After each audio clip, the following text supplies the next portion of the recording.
दोस्तों, और यह सवाल वास्तविक है कि पहले फरवरी के पहले हफ्ते में अगर अंतर्राष्ट्रीय सीमा बंद कर दी गई होती, बाहर से अंतर्राष्ट्रीय उड़ानों को बंद कर दिया गया होता, तो भारत आज इस मुसीबत में नहीं होता। और लेकिन बंद क्यों नहीं किया गया?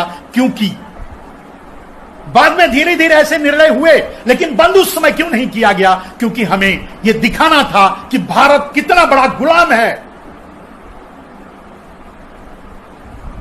आपका चौकीदार अमेरिका की चौकीदारी करते हुए अमेरिका को यह बताना चाहता था कि आप हमारे लिए कितने अहम हैं और हम आपके लिए अपने देश की 1 करोड़ जनता को साष्टांग दंडवत करवाएंगे, आपका हम स्वागत करेंगे आपका, और उस स्वागत के लिए हम अपने पूरे भारतवासियों की बलि भी दे सकते हैं।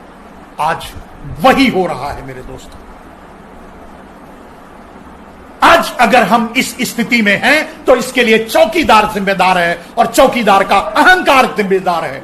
और फिर आज आपका चौकीदार आपसे कहता है, महाभारत 18 दिन चला था, हम 21 दिन में कोरोना को जीत लेंगे, कोरोना हारेगा, यह सच है। लेकिन आपके अहंकार ने भारत में न जाने कितनी जाने लेगा, कैसे हालात पैदा करेगा, वो आज से शुरू हो चुका है। मैं उन 25-30% लोगों की बात नहीं करता जिनके पास खाने के लिए, रहने के लिए घर है। मैं उन 30% लोगों की बात आज भी कर रहा हूं मेरे दोस्तों, जिनके पास न खाने के लिए है, न रहने के लिए है, कुछ नहीं है। अगर दिल्ली में खाना नहीं मिला तो वो रिक्शे से चल पड़े हैं अपने घरों के लिए। आपको दया आ रही है? आपके आंखों में आंसू आ रहे हैं? आपके करुणा की बात करते हैं, आपका चौकीदार करुणा की बात करता है। करुणा की ये कौन सी करुणा है बताइए?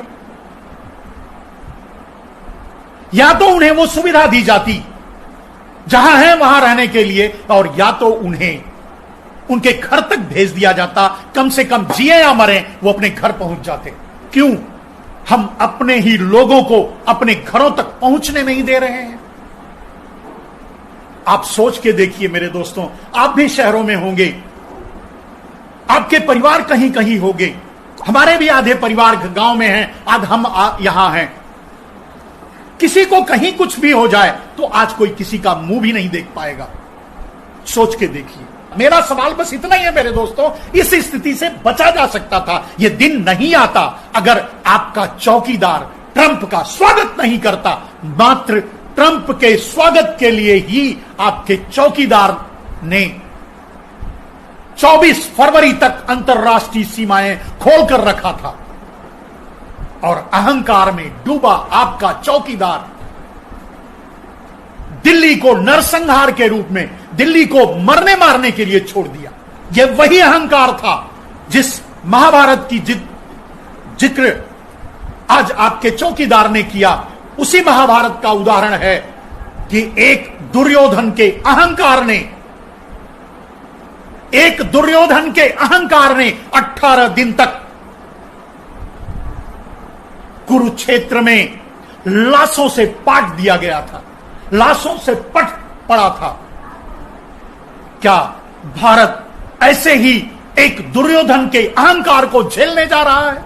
अगर हम मूल्यों की बात, मानवीय मूल्यों की बात करते हैं तो अतिथि देवो भव की बात करते हैं, वसुधैव कुटुंबकम की बात करते हैं। हम अपने ही शरण में, अपने ही घर में, अपने ही देश में रहने वाले को अगर हम कैद करके रखते हैं, अगर हम सैनिटाइज करके रखते हैं, अगर हम डिटेंशन सेंटर में डाल देते हैं कुछ लाख लोगों को, उनकी वेदना कहां जाएगी, उनका दर्द कहां जाएगा, उनकी हाय कहां जाएगी?